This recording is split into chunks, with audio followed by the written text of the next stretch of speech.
Hello and welcome to the Reading Entertainment Podcast, episode 356 for, what's the date today? June 26th, 2022. My name is Nathan Reed Spruth. Joining me this week, we have Andrew Roa McFain. I'm here. And you're here. You're actually here this week. You skipped us yester week. Yeah, and I'm going to be skipping the next month. The whole month? Yeah. Why? Oh boy. I switched 2 shifts with another guy at work. Oh. And those shifts are the weekend shift. Just do it while you're working. Technically I could. Like, I could easily get away with that, but I feel like it'd be really awkward if in the middle of the podcast I suddenly just went silent for like 5 minutes. That happens all the time. That happened during our recording last Sunday after this. It's one of our players for Shadowrun. Oh yeah, Connor's here too. But one of our players for Shadowrun just went silent, and we're like, "Hey, are you there? Are you there?" Is everything okay? And so Connor and I messaged this person on Facebook, and I'm not saying their name, but they're like, "Yes, it was an emergency, and the emergency has been resolved, and we'll never have to deal with it again." And I'm just like, "Oh, you killed somebody." Oh. She hasn't gone into, or they haven't gone into further detail since then. So yeah, it's very possible. Yeah. Anyway, Connor the Cyberpunk Monk is here as well. Yeah, I'm here. I thought I was this show's biggest fan, but apparently it's the fan you keep right behind your recording booth. I guess that is your biggest fan. It's gonna be like 97 degrees here today. Okay, I'm sorry. I apologize for the fan noise in the background. It will turn off eventually and then turn back on 5 minutes later. It's gonna happen. So where can we find you, Connor? You can find me at Avroa.website. One of those links that I would like to draw your attention to is Clinton's Core Classics, or Rise of the Rune Lords First Edition actual play podcast. Yeah. And where can we find you, Aroa? You can find me on Aroa.website. One of those links I would like to direct you to is Clinton's Core Classics. You can find the actual podcast play, Rise of the Rune Lord. Yeah. And of course, you can find me, Nathan Reed Spruth, everywhere at Reeton. I'm, one of those links he wants to draw your attention. No. Go to my Twitter and follow me there on Twitter at Reeton. And then also, I stream Monday through Friday, 6 p.m. Pacific time to 9 p.m. Pacific time, on Twitch at twitch.tv/Reeton. And currently, I'm playing through Digimon Story Cyber Sleuth. And I played some other games this week, which we'll talk about later. What games did you play this week, Aroa? So I played some of you remember me talking like years ago, maybe, about a game called Fury? Oh, I played it. Yeah. I played it at your house. Did you? Yeah. Really? Yeah, it's that like the kind of isometric hack and slash game, right? Well, it's like it's just a bunch of boss fights in a row. Yeah. I remember I played it when I went to your house in like 2017. Oh, well, I have known you for way too fucking long. No shit. I mean, you knew me when I lived in my parents' house still, and that was forever ago. Yeah. But anyway, they released some DLC for it like a month ago. And I got the DLC, and I played it. The DLC is a new character, which I never would have seen coming. The character plays completely differently, contrary to... I guess this is like me being an elitist or something, or like not being a pleb, because I do have an S rank in playing the story mode of the game, which only 2.5% of players have achieved that achievement. So just saying. I'm happy you're going to be gone for a month. But, yeah, a lot of people that have bought the DLC and reviewed it complained that the character plays too similarly to the normal character, and I think that's dumb, because this new character has 2 different stances that you have to swap between, and if you swap for like a couple seconds afterwards, you get a boost to your shot speed. And there's like just a lot more nuance to how you have to play, because one stance is fast and can do the normal teleport dash thingy that you have, but then the other form is very slow and only has a dodge roll, and the fast one can barely do damage, while the slow one does like 1.5 times damage. So it's you have to get good at switching between the two stances, or you'll never beat any bosses. And Uh, what button do you press to switch stances? it is right bumper, Good. which I don't think normally has any functionality anyway. And you also, whenever you're in the, I think whenever you're in the fast stance, you gain this like meter. Basically, you have a super meter, uh, and whenever you fill up that meter, you press Y and it activates Super Saiyan mode, and you essentially turn into you basically control like the normal character, which is totally balanced, but you do like double damage with every hit. So it's like it's just really fun and a cool way to go back and play the game if you're already pretty much master at it, like myself. Uh, it's $7 is a little much. I think it should be 5. Um, Especially since they didn't bother to redo any of the dialogue or anything, and you're playing as a female character. With the new DLC, it doesn't nothing about it really feels right in that way. James, you But showed up again. What? I'm not James. well, like luckily they never really refer to you by name until the very end of the game. But they still use like male pronouns, so it just Oh, doesn't okay. feel it feels really weird. And it's just obvious that they dropped in this other character. Like the menu where you like learn how to play the character is just like a screenshot with text on top of it. Like it's very obviously that they threw this in because their new game, I think Haven is what it's called, didn't sell particularly well. Because they went from fast-paced, like, boss fight rush, really tightly made, uh, just really overall good game, to this, like, emotional JRPG thing, that is all about themes of, like, it being, in a boyfriend-girlfriend relationship, and it's like, I just fucking why?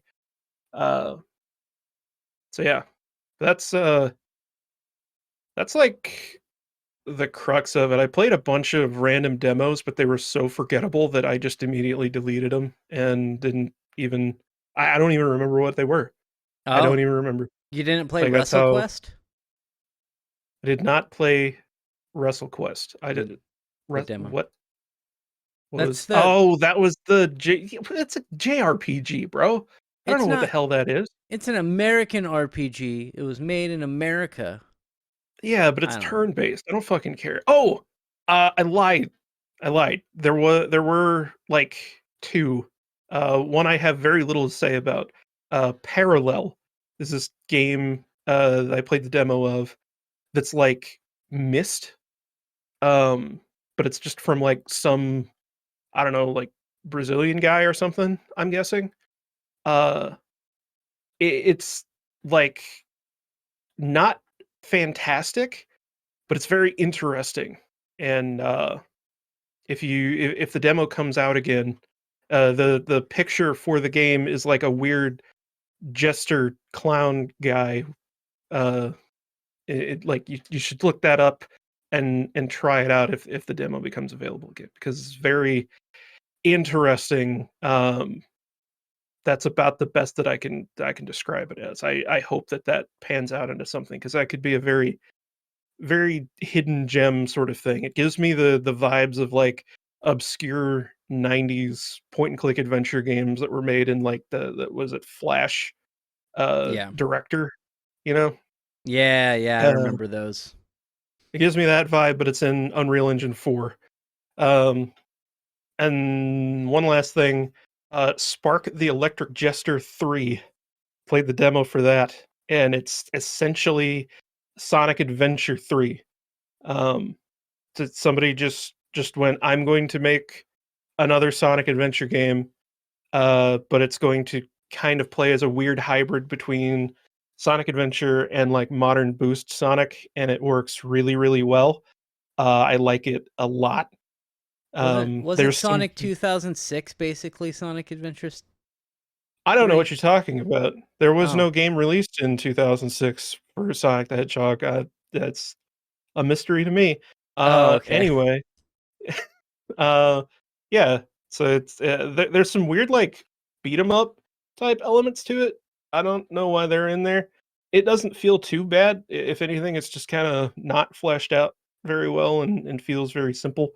I guess it was an attempt at like bringing in the Sonic Unleashed Werehog stuff, which like no one wanted that, so I don't know why it's there, but yeah, it's really cool. Again, that demo I think is that is still available, so you should check that out if you like Sonic the Hedgehog. Okay. That's all I got. And we're gonna move on. Connor, what games did you play? This week I finally beat The Legend of Zelda: Ocarina of Time on 3DS, a game that I've beaten many times before, but this time I did it a little differently. I've been talking about this like the last month. I've been sequence breaking the game and just trying to, like, for example, I didn't use the shield until I had to for the Spirit Temple.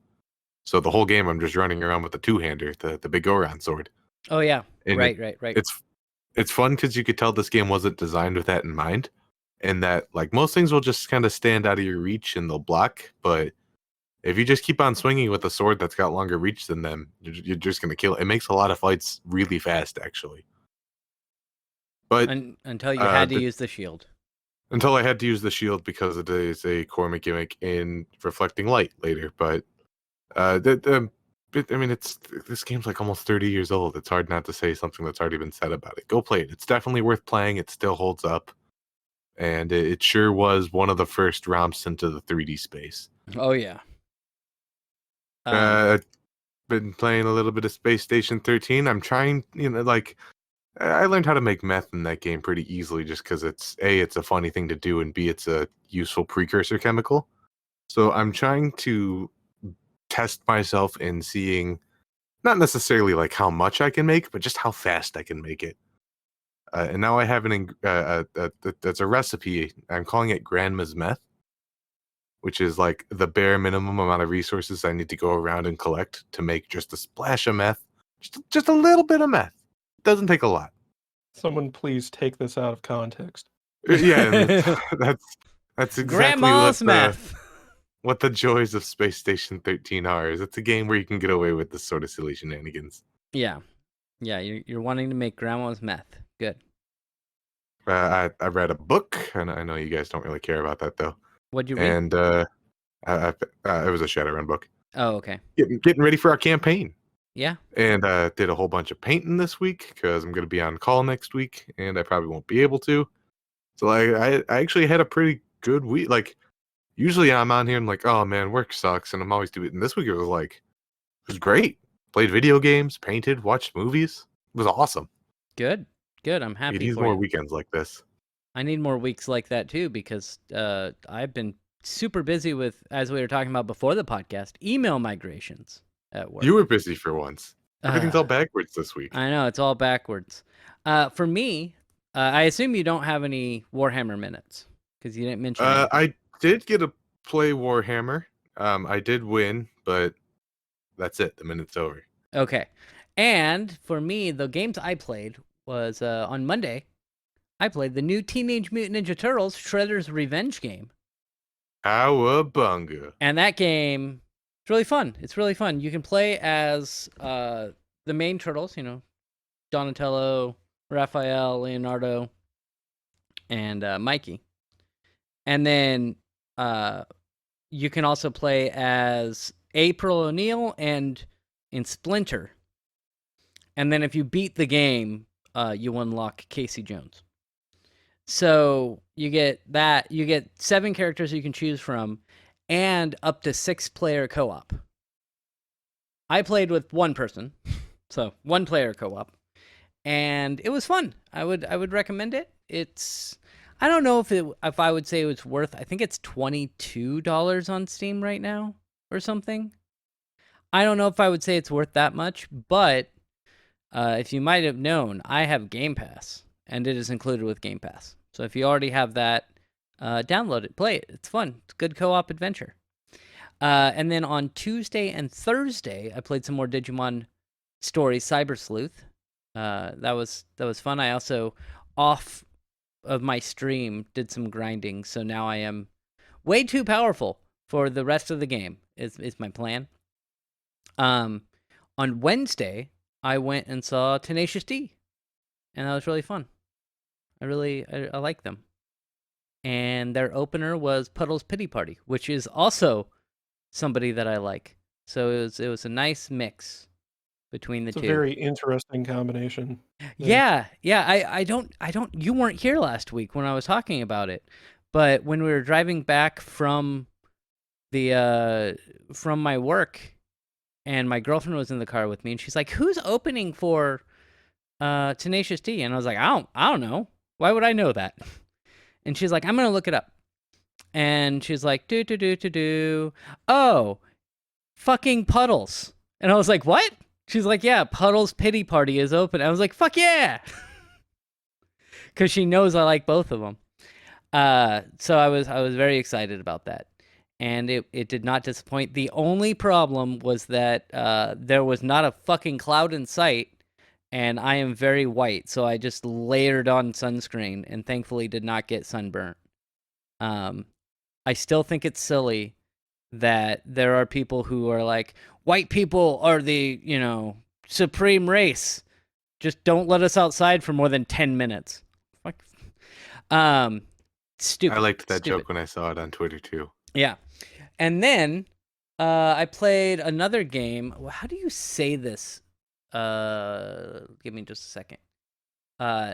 Naraka Blade Point? Oh yeah.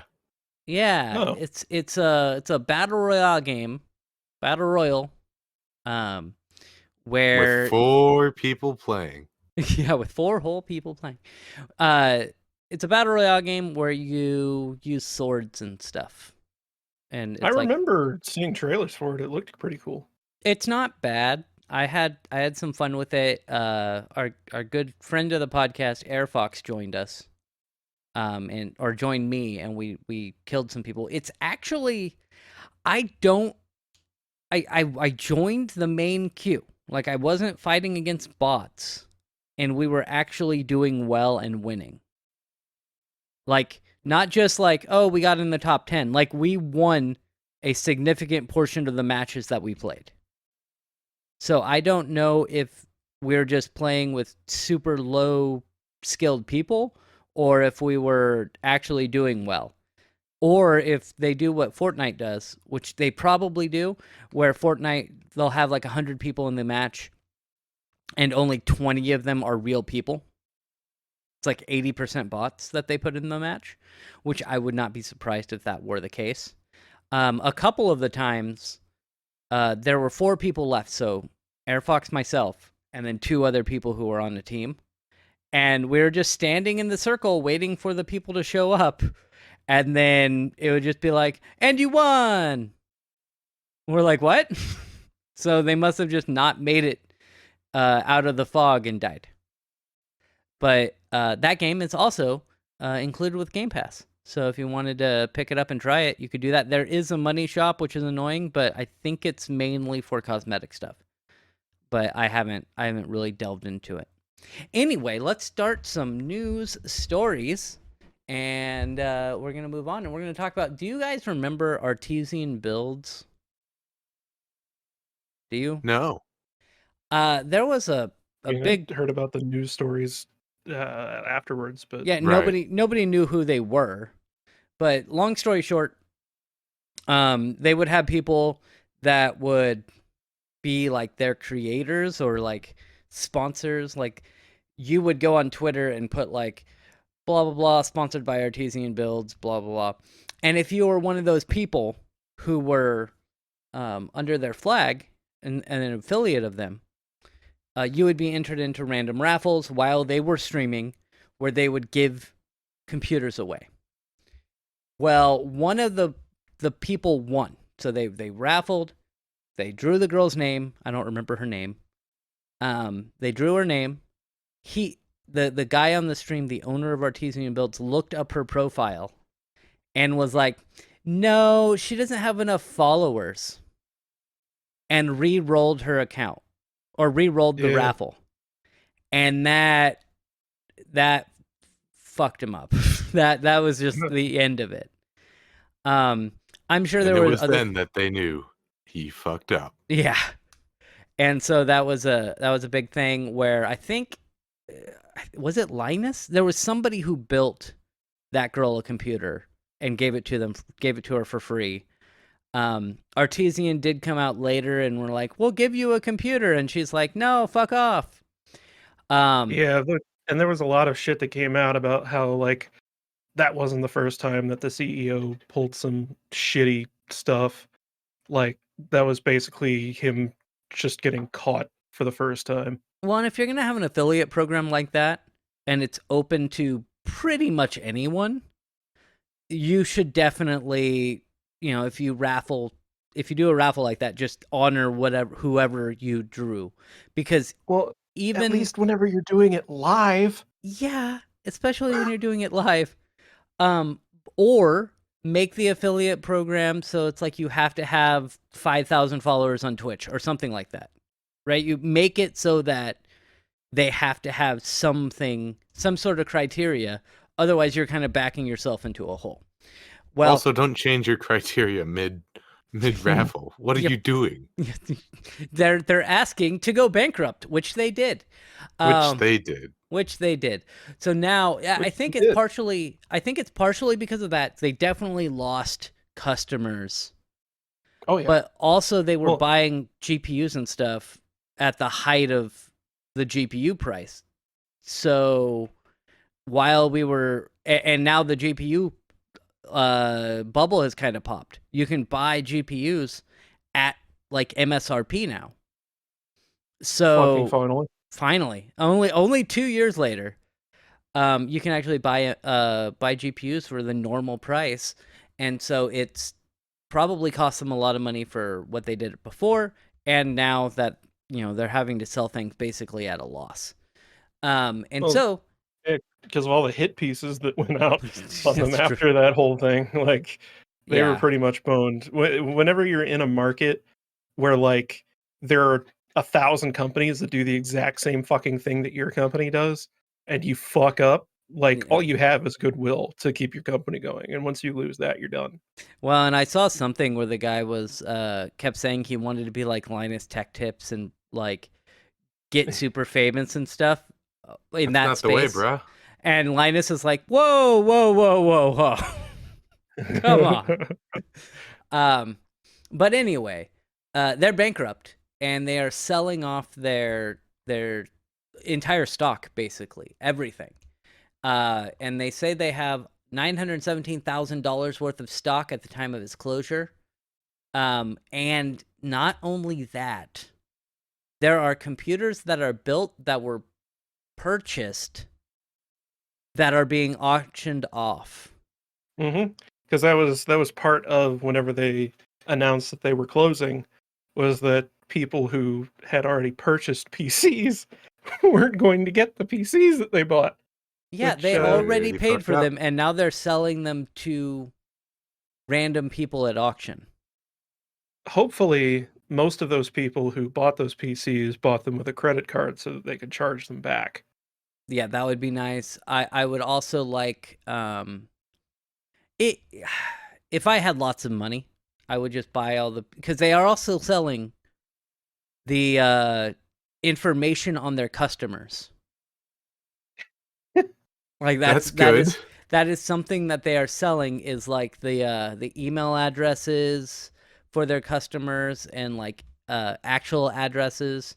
And so that's not a great thing. I don't think that's good. Why is that legal? Yeah, but where are they based?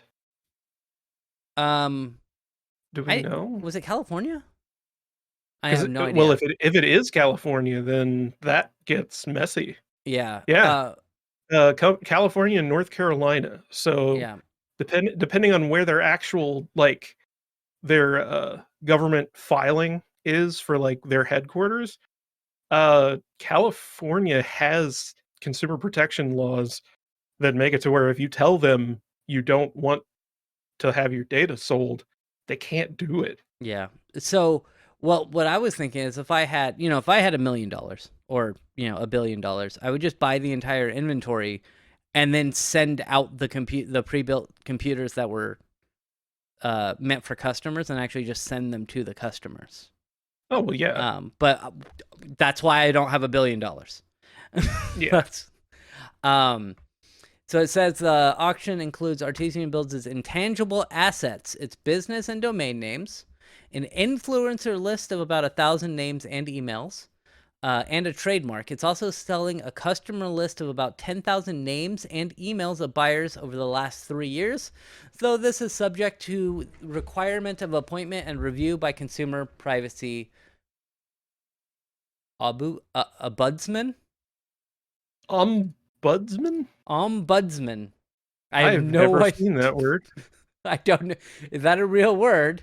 Ombudsman, a government official, as in Sweden or New Zealand, appointed to receive and investigate complaints made by individuals against abuses or capricious acts of public officials. That's kind of dope, actually. I want to be an ombudsman. There's a thing on the SEC's website about what an ombudsman is. The ombudsman will listen to your inquiries, complaints, and issues, review the information you provide, and help identify procedures, options, and resources. So I guess there's like a consumer advocate person. Yeah.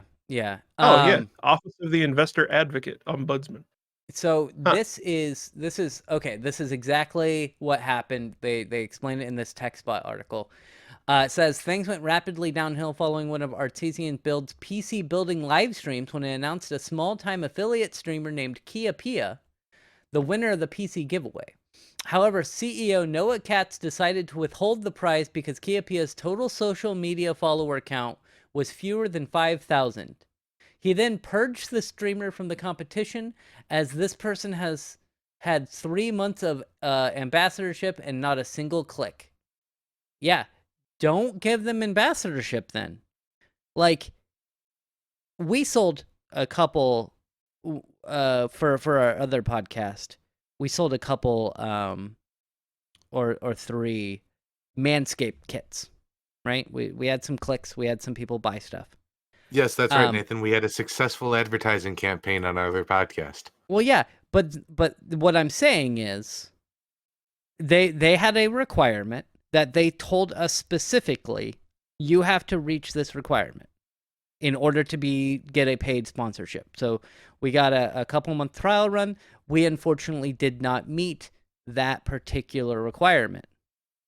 If you don't lay that out, that is a requirement to win a PC or get one of those sponsorships, then you done fucked up. And when you do something like that, shit like this happens.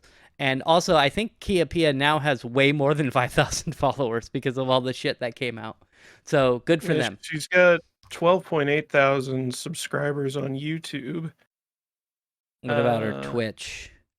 I'm trying to get to it, but I keep getting an error occurred. Oh, it's probably because it's open. Why the hell?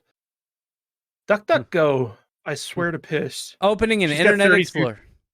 No, it was opening the mobile version of Twitch, and so then Twitch was getting mad because I'm obviously not on a phone. Yeah. She has 32,000 followers on Twitch now. Good for her. Yeah, awesome. Anyway, and then also they are selling off all of their computers, pre-built systems, graphics cards, stuff like that. I looked at the list. It's not on any it's like an Excel spreadsheet that they're just like, here's all the stuff we have. And I'm like, why don't you have this on a verified auction site or something? And the reason is they're bankrupt. They don't have any money. That's probably why. So yeah, Artesian Builds kind of sucked. I say if you're gonna buy PC components, unfortunately, the best place to buy PC components is still probably Newegg. Micro Center's really good if you have a Micro Center near you. I know Aroa does, and he goes there every once in a blue moon. Yeah, I'd go there more often if I had more money and there wasn't a fucking pandemic going on the last 3 years. Yeah, yeah. So we're gonna move on. We're gonna talk about something else that's really depressing. Knights of the Old Republic 2. Really depressing that you can't finish it on the Switch. How the fuck does this happen? It's Um, it's a 20-year-old game that, for some reason, Aspyr, the developer and porter of the behind the recent release of Knights of the Old Republic 2 on the Switch, you can't beat it. You can't beat the game for some reason. The Austin-based Aspyr made it blah blah blah. After pressing from a customer, the studio acknowledged it's aware that the game is presently bugged such that it cannot be completed on Nintendo's handheld. It's this is already a game that didn't have a bright start on the Switch. They had released a multi-pack for Knights of the Old Republic and Coder 2, Yeah. and you just couldn't play the first game that you paid for until the second one came out because it was part of a bundle, and you can't release a bundle when not everything's out. Are you crazy? That's not how that works. Even though it is how it works with like everything else in a bundle. Yeah, that was really weird. Like, you can buy KOTOR by itself already, but if you buy the bundle, then you have to wait. So I don't know. So It does say here the game crashes after playing the Basilisk crash cutscene. Okay. I think it is ironic that it crashes after a crash. Yeah. Shown when players arrive on Onderon, which troublingly is about halfway through the game. So they never tested it past that on the Switch. From what I could tell on the Twitter engagement, like the trail that you could follow, Dude Man was like, "Hey, are you guys aware that your game has a bug that's keeping people from finishing it?" And they're like, "Yeah, we're aware. It'll be fixed in the next patch." So What? yeah, they just released the game with, "Oh no, why did you do that, Aspyr?" Yes, we are aware, and our dev team is working on delivering a patch as soon as possible. We apologize for the inconvenience and appreciate your patience in the meantime. I bought a game, and I want to be able to play it. That's so bizarre because like Aspyr historically has been pretty cool Yeah. about like a lot of stuff. They're the ones that did the port of Sims 3 to macOS, and recently macOS, one of the updates removed the ability to run 32-bit applications. And obviously The Sims 3, considering it came out like 50 years ago, Yeah. is a 32-bit application. So Aspyr, being cool, released a 64-bit executable of The Sims 3. Like, and this was like a year or two ago. Like, that's like they did not have to do that. EA has not done that for the Windows version. And like there are a whole bunch of other things that open up with adding that 64-bit support. But anyway, like it's bizarre to me that they would be willing to release a game that they know has a major bug that keeps you from finishing the game. Like with that's just Yeah, that's crazy. did they not have, like, when There's no way they didn't know that that was a thing, right? Yeah, Like- like, do they not have anybody in QA playing the game? Because I remember, just there's a QA department at Ben Studio, and like they're tasked with, hey, you play through the same mission 80 times today and tell me what went wrong. I need So- you to go into this corner and backflip 2,000 times in a row because well, there's like a 16% chance that you'll clip through the wall doing it. And we just take some notes, see what you can find out. Yeah. Okay, bye. Yeah, exactly. Like that's one thing though. Like if it was something like that, like I discovered in Phasmophobia, specifically in VR mode, if you walked into a corner at just the right angle, you would phase up in through the ceiling. And like one, that's an indie company, so like I can't be too shitty on them. But two, it's like a really obscure thing. But this sounds like it's just Critical you, Path. yeah, Yeah. like it plays a cutscene that's part of the fucking storyline, and then the game crashes. Yep. And The ship crashed. There were no survivors. it does say there's an update. It says Aspyr recently followed up on this situation, telling Steven Totilo of Axios that it only affects a small number of Knights of the Old Republic 2 players. The studio also shared a workaround in the form of a dev warp that bypasses the spot where the game crashes. Wait, Stephen Totillo, like Of Axios? used to be a games journalist, I right? don't know who that is. He used to work for Kotaku, as in the editor in chief of Kotaku. Yeah, that's Oh, the okay. guy. Okay. Yeah, so apparently the workaround is the dev warp that bypasses the spot where the game crashes. Ah! Ta-da! If you don't know what that means that they are giving away their dev tools as a workaround. Like, not necessarily dev Triple tools, click but the left thumbstick, open the cheats menu, and select warp. We recommend warping to a random location while on the party selection screen before the cutscene. Otherwise, you'll be going solo after warping. Afterwards, follow the same steps above to warp to OND 504. Make sure not to head to the merchant quarter as your game will crash. That is from the Aspyr support article. when you first started saying like triple click the right stick, I thought you were joking. Nope. Nope. All right. Well, So also the game came with a cheat menu that you'd open by pressing the left thumbstick 3 times. That's both really fucking cool and also just kind of fucking weird. yeah, so I'm probably not going to get Knights of the Old Republic 2 on Switch. But it is, at least they have some workaround, but still it should not happen. Like, how do you have a game that you port? It's been out for 20 years. The game's been out for 20 years. How can you not just make it so that you can finish the game? It doesn't make sense to me.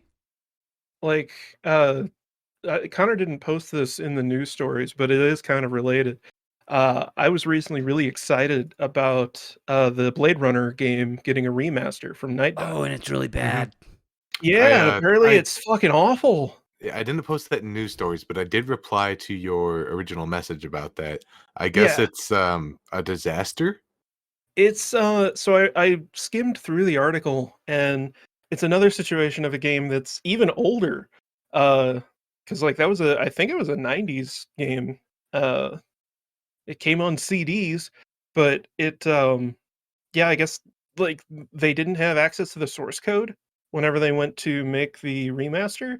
So they had to reverse engineer a bunch of stuff, and presumably like it didn't go well because like the fog in the level, or in the because it's an old school like point and click adventure game, Yeah. where you have like animated 2D backgrounds, and then you have 3D sprite guys walking around on the screen. Um, but there's like fog and stuff. There are like layers to what's in the scene, and the main character will just float on top of the fog and stuff. Um, and like there are random bugs that were introduced in the remaster that didn't exist in the original. Um, it's just it looks bad. It plays worse, and it's overall like the game. I know for a fact that there's a way to get the game to work on modern systems, so I don't know why they couldn't just kind of go that route. Because they also went and like upscaled all the graphics using AI, and it ends up doing the weird like soap opera sort of effect because of the frame interpolation. Like they would have been better off just leaving well enough alone and making the old game work on modern systems. And I know it's not that easy to do in the case of something like KOTOR, because getting that to run on like an ARM system would be difficult without just straight up porting the game. But still, it's like I don't. It's another situation of games that are 25 years old and they work worse now than they did originally. Because But like my freaking Gateway PC could run, uh, you know, the Blade Runner game. but like with Knights of the Old Republic, they have ports of it on like phones. Yeah, that's the other thing too. I bet this is like they probably just took like the mobile version and just Yeah, made it work on Switch and stuff. Like, that's possible too. Yeah, I mean it's silly. Obviously there'll be a patch here probably within the next week that'll fix it. But it's just to release a game in that state that's over 20 years old. It's just dumb. It's dumb and it's it's a so bad look for the bizarre. company. We're gonna move on. We're gonna talk about dead grandmas. Uh, This one is so weird. It's so Ours- fucking weird. This is from Ars Technica. The headline is Amazon uses kid's dead grandma in morbid demo of Alexa audio deep fake. Apparently, one of you guys brought this up, but apparently Excuse me. Amazon is now making it so that you can talk to relatives after hearing a minute of their voice. Is that what I know? So, have you heard of, I think it's 15.ai? It's a text to speech bot thing that a researcher has been working on for a while and became really popular because it's really, really good deep fake voices. Like you can have SpongeBob say the N-word, ha ha ha, but like it does Weird this. flex, but okay. Well, I'm just saying, like that's what people use it for, you know. Oh, okay. Or It follow also has listen to Clinton's Core Classics. it also has like every My Little Pony because apparently the researcher is a brony. Oh, okay. Ugh. Which those still exist in 2022 somehow. But The like show's it's still going on? no, Oh, okay. no. That's disappointing. That's not the point of this podcast. Go on. But like it manages to do this with like minutes and sometimes even less of recorded speech to train off of, which is really impressive. And I'm kind of thinking that if they didn't just straight up license this tech, then they're doing something very similar. And essentially, what it does is it takes a little bit of audio from your dead family member and then synthesizes that dead family member's voice as the Alexa voice.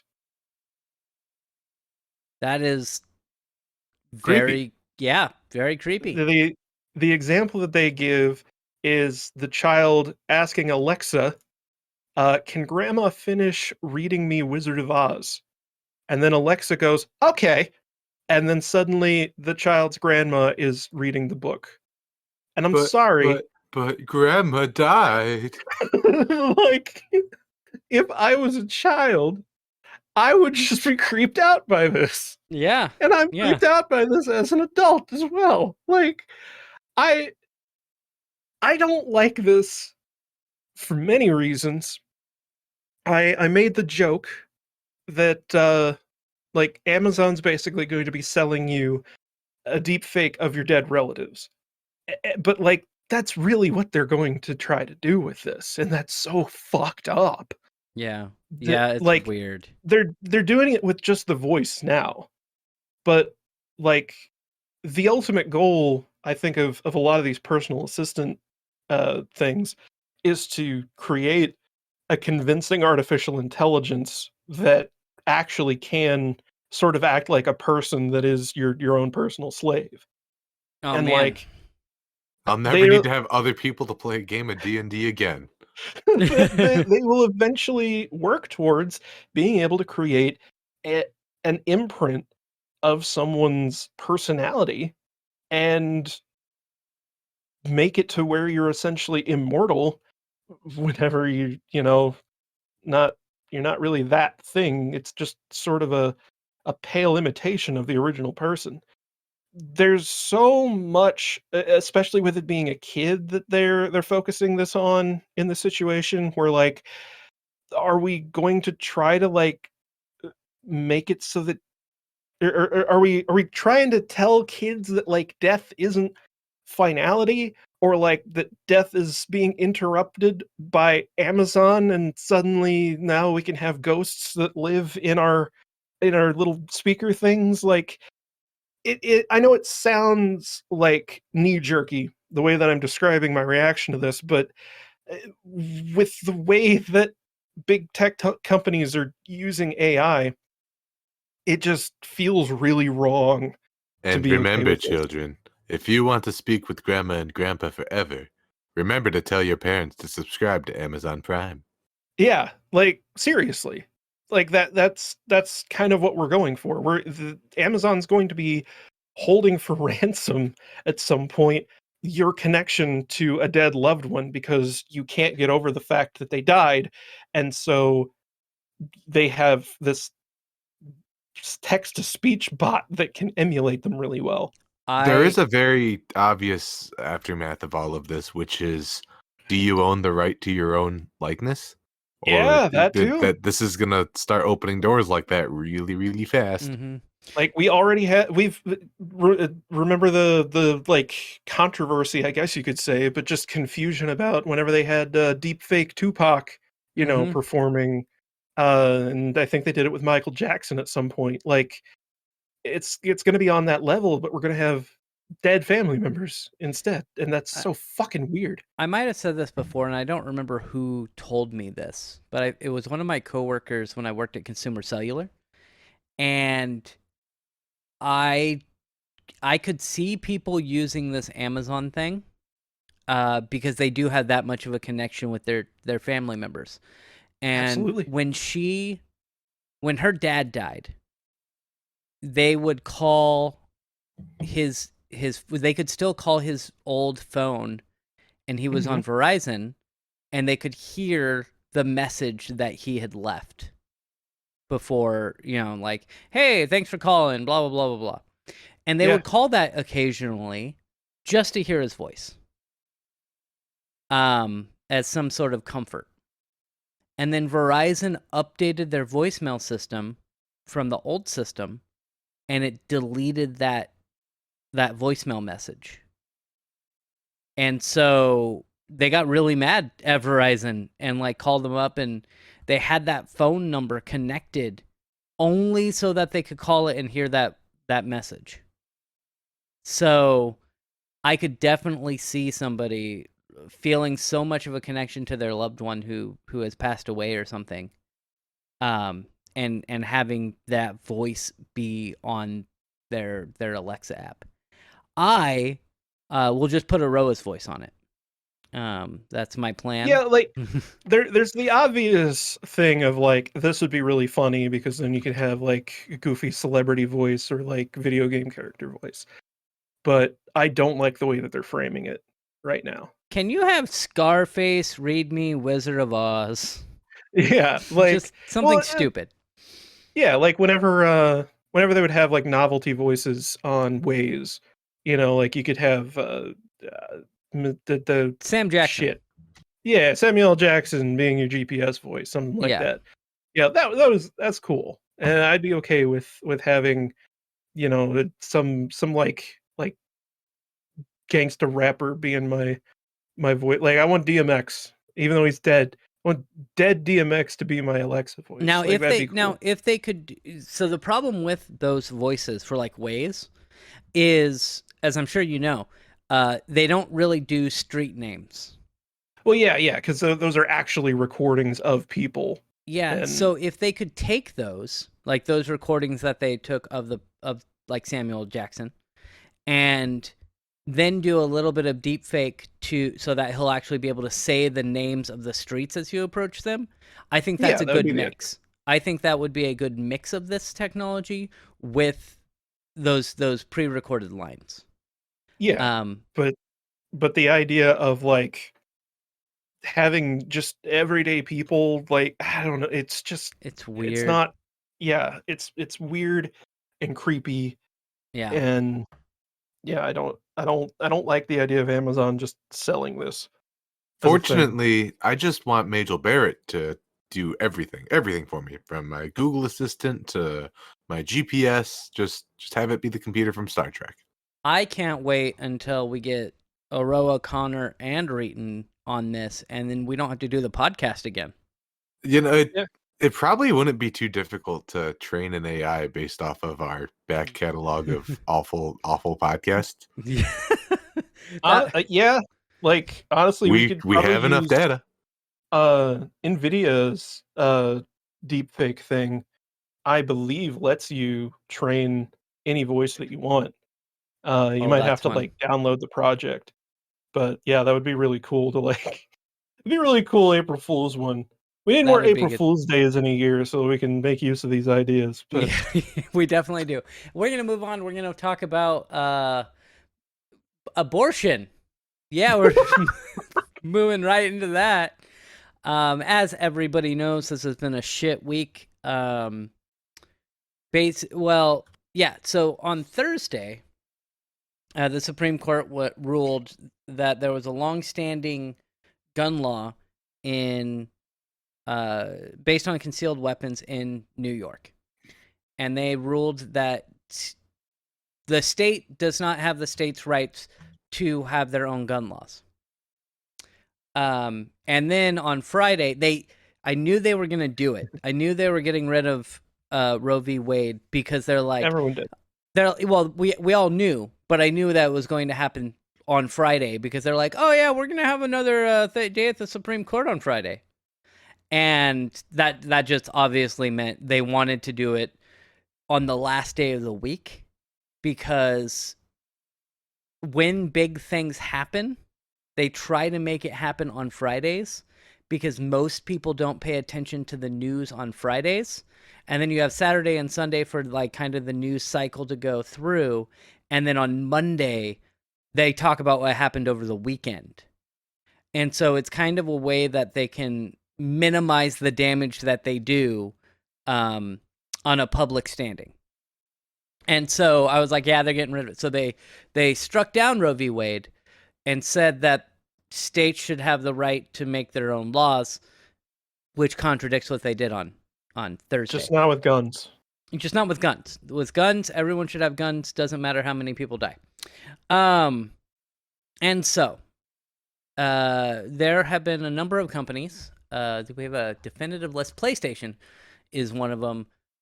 We got Sucker Punch, Naughty Dog, Santa Monica Studio, San Diego Studio, Bend Studio, Media Molecule, Guerrilla Games, PlayStation London Studio, and then also just a ton of other studios like Ubisoft, Bethesda, Niantic, Devolver, are all saying that they support, a woman's right to choose, for having an abortion. Some of these studios, not all of them, are offering travel assistance. And so there are 26 states that are either confirmed or are very likely to limit or ban abortion in wake of Roe v. Wade getting removed. And these studios are like, well, you can go to a state like Oregon or Illinois, which, by the way, Illinois is surrounded by states who want to ban abortion. Oh, Yep. yeah. Yeah, like Missouri. I'm terrible at geography. I live almost within walking distance of Missouri. I know, I've been there. I know. Yeah. And like, it's fucking so, like, you can almost feel the change in atmosphere from crossing over the river into the state that doesn't give a fuck about its citizens and only about the big businesses that run the state. Yeah, it's the city that because you worked in St. Louis, and when you I lost still technically do. Yeah, and when you lost your job, their unemployment benefits are worse than Illinois' unemployment benefits. Substantially worse in multiple ways. Yeah, it's funny. And yeah, like Missouri also. Funny is the word. Missouri also refuses to legalize weed. They do have medical weed, but like it's so weird how like Missouri and Illinois are almost polar opposites on the political spectrum, and yet Illinois so very much relies on Missouri for like jobs, at least in Yeah. this area. Well, yeah. Well, I think that the big part of that doesn't really have to do with it has to do with you're very close to a big city.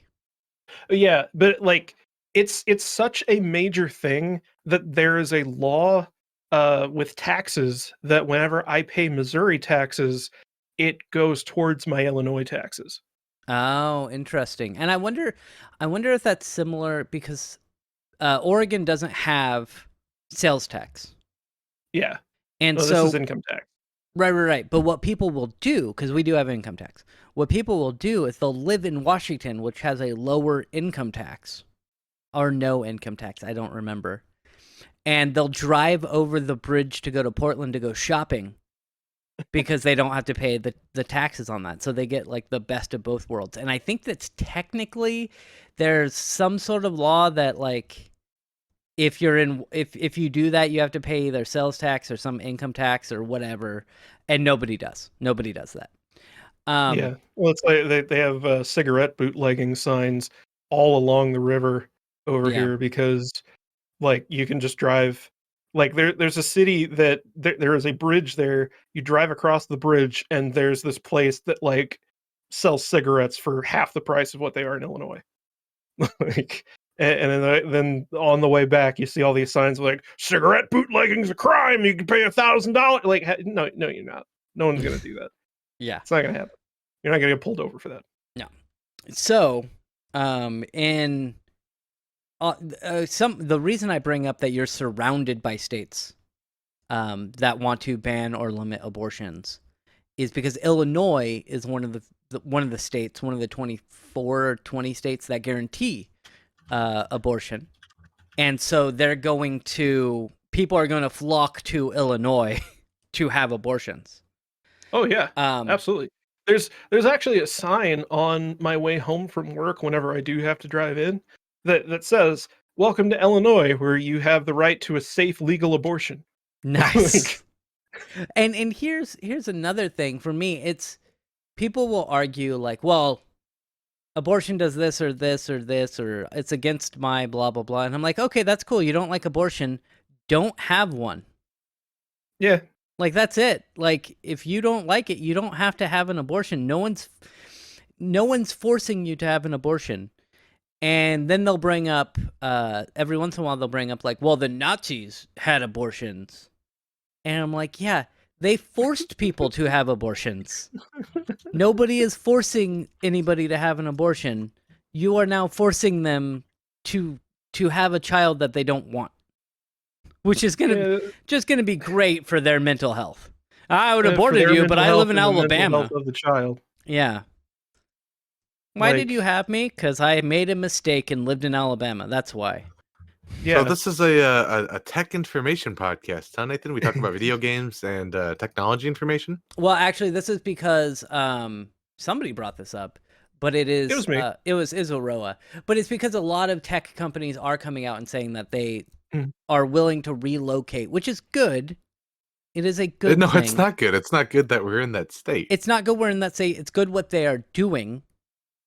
But I believe, as a progressive, that healthcare is a human right. No, that healthcare is a human right, and if abortion is healthcare, then we should just have it covered. It should be covered and legal. And I'm gonna put it out there. I'm also generally like pretty liberal. Yeah. And I am very pro-abortion, and I mean that like in exactly the way that you think that I mean that. As in, I am anti-birth. But I'm also like I live in Illinois, and I have a FOID card, which means that I can go buy a gun right now if I wanted to, and I think that's an important thing. Like, I want to mention, I guess, that like you don't have to take the same side on everything with this sort of shit. Yeah.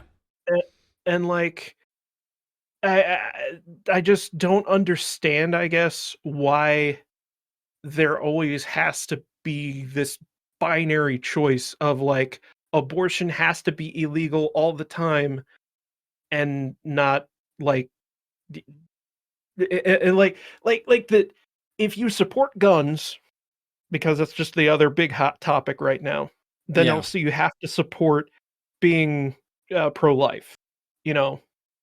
I feel Yeah. like that's what a lot of people and the current Supreme Court people included are at, where it's so very binary in terms of political choice that like if you are on the side of the Republican Party, then you have to do everything that the Republican Party publicly supports. Well, It and, like and there's no real debate that happens. no, well, It's and just a matter of I was what side are you on? You know? the reason we're in this, well, part of the reason we're in the state we are in with gun laws was the 2008 Heller ruling of the Supreme Court, which basically said that states they can make some laws based on or for gun rights or for gun control, but there was a Washington D.C. gun law that they struck down that said something about you can't carry handguns in Washington D.C. and that was Yeah, struck down, and that's part of why we're here today. And if and I you are, also well, I want to say too, because I thought about this earlier, that like I understand that the Supreme Court's job is ultimately to determine whether or not something is legal or not, yeah, not whether it should be. And I think that's wrong. yeah, Like we are so hard stuck as a country, it seems, on this idea that the Constitution is the the document that everything has to come from ultimately, yeah, and it's the same stupid or short-sighted attitude that keeps people attached to like the text of the Bible, like those fucking purists who say if it's not in the Bible then it's not real kind of thing. yeah. Like Well, I don't agree with the idea that we shouldn't have a Supreme Court because there are a lot of people who are saying that now. I think it's just that the Supreme Court needs to have a different purpose, and that's to determine whether or not something should be legal, because that's ultimately what like most law is. It's built around the context of the time that it exists within. That's like why case law happens. And then for the Supreme Court to then undermine the very concept of case law by saying, no, it's not in the Constitution, so fuck that, I think is just it's simple minded. Like yeah. it's just you're not allowing law to change with the times. In that case, we shouldn't have intellectual property law, period, sort of thing. Like So, it, so what I was going to say is that this creates a bad precedent. Um, if you are on the side of getting rid of Roe v. Wade, it creates a bad precedent for you too.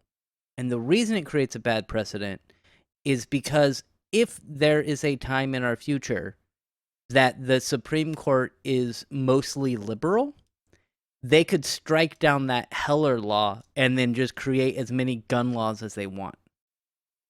yeah, which And limit. I think is just like that shouldn't be a thing either. Right, and I agree. But what I'm saying is that could very well happen.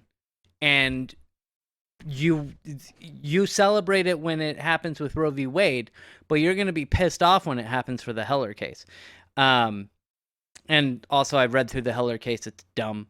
But we're going to move on. That was also another super right-wing Supreme Court in 2008 that that passed that, and they read the Constitution, and they did the same thing that the Supreme Court did here right now, is they fit the Constitution in their ideological lens and did not put their ideological lens around the Constitution, if that makes sense.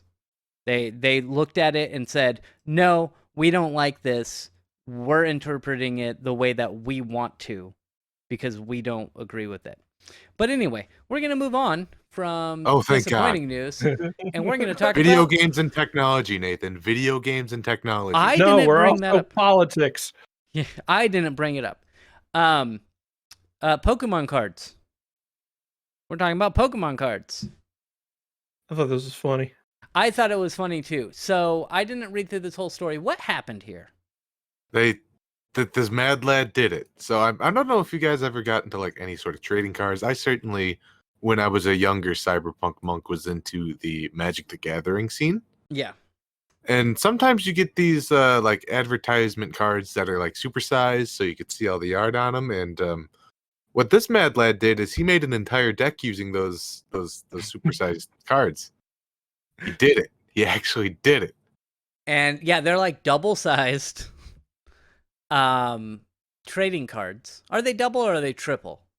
I mean, they're big. Quote unquote jumbo sized. Yeah. And did he win?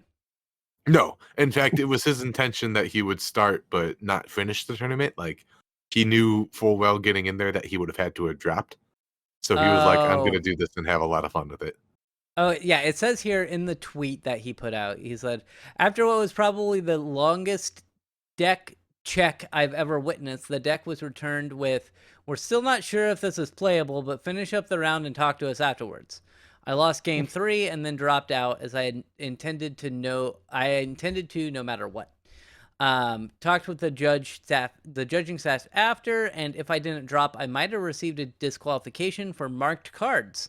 The oversized cards aren't cut to as high of a standard as regular cards, so some of the cards could understandably be identified. So if you don't know what a marked card is, it's so that you could, easily tell what it is without really looking at it. And he also said that the rules will probably be updated to prevent this from happening ever again. Speaking of the cards, here's the deck in its full glory. I couldn't fit it on one picture. Okay, let's see. What cards did he have? I don't know. It doesn't really matter. Got some Pikachus. Yeah, I saw see some of those. There's a Lucario. There's Charizard. Eldegoss. A Grookey. You got a Grookey. What the fuck kind of name is that? Oh, you got a Sobble. Score Bunny. Yeah. Toxtricity? All right. I mean, that's kind of cool. What the fuck kind of name is Urshifu? That doesn't sound real. Yeah, and it says here, he says, "Oh, and don't try this at home, folks. I expect the rules will be modified soon to clarify the sides of usable cards." This also reminds me of, I don't think we talked about it because I think it was older than that, but I think it was either a Yu-Gi-Oh or I think it was Yu-Gi-Oh. Somebody brought like a deck of like 300 cards or something because there wasn't actually a rule about how large your deck could be. It just had a minimum size of 40 cards. Oh. And so he brought a deck of like it was multiple hundred cards or something. Yeah. And like it was full of search your deck cards. So like you would play a spell card, it's like search your deck for this type of card. And so then you have to sort through like 200 cards looking for this one specific one.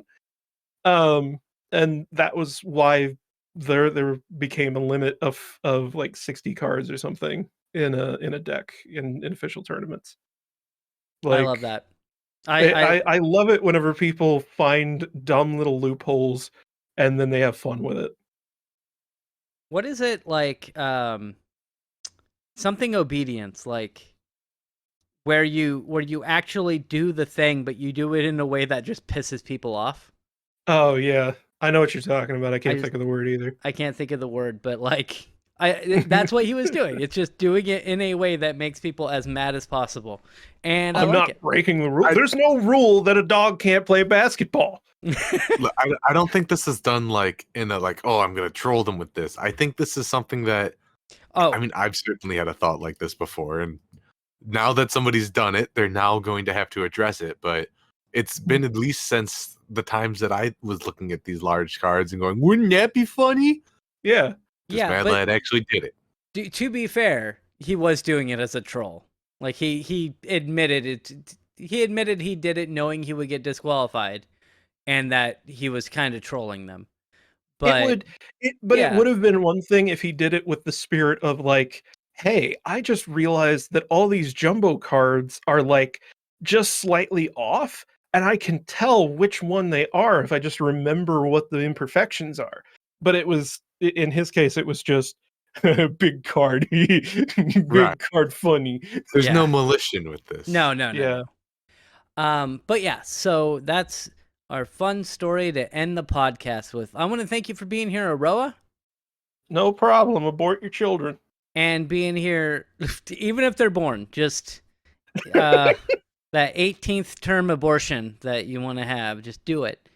And I want to thank you here for being Connor. I'm here because he doesn't let me leave. Yep, you're Let still me in go my home, basement. Nathan. So I don't have a Cold basement. down here. I don't actually. It's very hot. It's very hot right now in Oregon. Freezing down here in the basement of your home.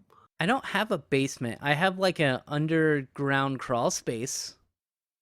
Like an I always hit my head when I'm trying to walk around down here. not underground, but under the house crawl space. Underground It's crawl starting space to is get like a crowded bomb with all shelter. these bodies, Nathan. Whatever. Make sure You that gotta find a new place for this clown suit. no, my clown suit. Anyway, I want to thank you guys for being here. We'll be back next week, and Aroa will be working while on the podcast. Goodbye. Bye-bye. Goodbye.